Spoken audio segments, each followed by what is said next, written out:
الله الرحمن الرحيم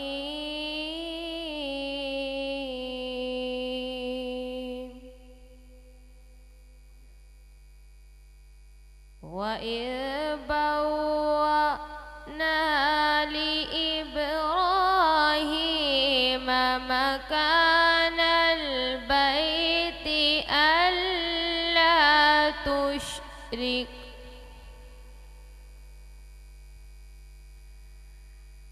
ألا تشرك بي شيئا وطهر بيتي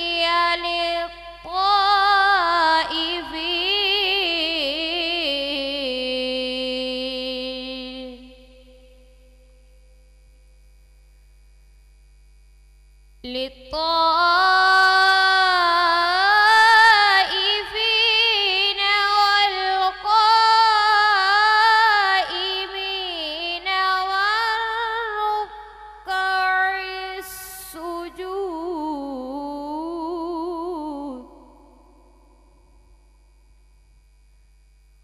وأذن في الناس بالحج يأتوك رجالا وعلى كل دامر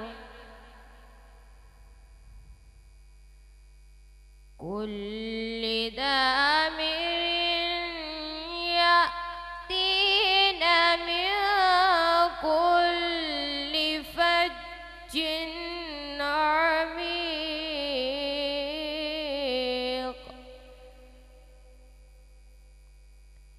ليشهدوا منافع لهم ويذكروا اسم الله في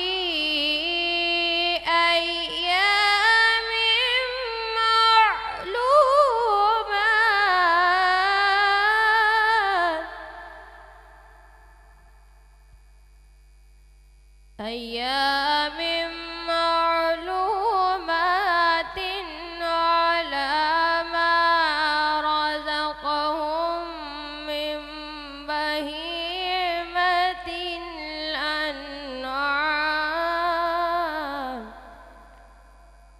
فكلوا منها وأطعموا البائس الفقير صدق اللہ العظیم۔ ترجمہ: اللہ کی پناہ مانگتی ہوں شیطان مردود کے شر سے۔ اللہ کے نام سے شروع جو بڑا مہربان نہایت رحم فرمانے والا ہے۔ اور وہ وقت یاد کیجئے جب ہم نے ابراہیم کے لیے بیت اللہ یعنی خانہ کعبہ کی تعمیر کی جگہ کا تعین کیا اور انہیں حکم فرمایا کہ میرے ساتھ کسی چیز کو شریک نہ ٹھہرانا، اور میرے گھر کو تعمیر کرنے کے بعد طواف کرنے والوں اور قیام کرنے والوں اور رکوع کرنے والوں اور سجود کرنے والوں کے لیے پاک و صاف رکھنا، اور تم لوگوں میں حج کا بلند آواز سے اعلان کرو، وہ تمہارے پاس پیدل اور تمام دبلے اونٹوں پر سوار حاضر ہو جائیں گے جو دور دراز کے راستوں سے آئے ہیں، تاکہ وہ اپنے فوائد بھی پائیں، اور قربانی کے مقررہ دنوں کے اندر اللہ نے جو مویشی چوپائے ان کو بخشے ہیں ان پر خود بھی کھاؤ اور خستہ حال محتاجوں کو بھی کھلاؤ۔ صدق اللہ العظیم۔ جزاک اللہ۔ اور آپ سب جانتے ہیں جو آج موقع ہے اور جس طرح سے 2 دن کے بعد ہم سب پورا پاکستان کیا جہاں جہاں مسلمان بستے ہیں وہاں پہ عید منائی جائے گی، اور یہ بہت خوشی کی عید ہے، قربانی کی عید ہے، اور اسی کے ساتھ ساتھ مقصدیت چھپی ہے اس کے اندر اگر ہم سمجھیں، اور اسی کو سمجھنے کی ضرورت ہے کیونکہ یہ قربانی اللہ کی ذات کے لیے دی جاتی ہے۔ اور خواتین حضرات، اس سے پہلے کہ ہم گفتگو کو آگے بڑھائیں، میں اور اپنی سہیلیوں سے انٹروڈکشن روشن کرواؤں، میں چاہوں گی کہ ہماری جو ریلیجس اسکالر ہیں نورید فاطمہ صاحبہ، ان سے میری گزارش ہوگی کہ جو آج آیات جن کو سلیکٹ کیا گیا موقع کی مناسبت سے، اسی کے اوپر تھوڑی سی روشنی ڈالیں. اور بہت شکریہ عروج. اعوذ باللہ من الشیطان الرجیم، بسم اللہ الرحمن الرحیم. ناظرین، یہاں سب سے پہلے میں ایک چیز جو آپ سے شیئر کرنا چاہوں گی وہ یہ کہ ترجمہ میں سدرہ انور نے تھوڑی سی مسنگ کی ہے. وہ اس طرح سے ہے کہ جو آخری آیت میں انہوں نے کہا کہ ان پر تم اس میں سے خود کھاؤ، ایک تھوڑا سا لائن اس میں سے سکپ ہو گئی. وہ یہ تھی کہ ان پر ذبح کے وقت اللہ کے نام کا ذکر کریں.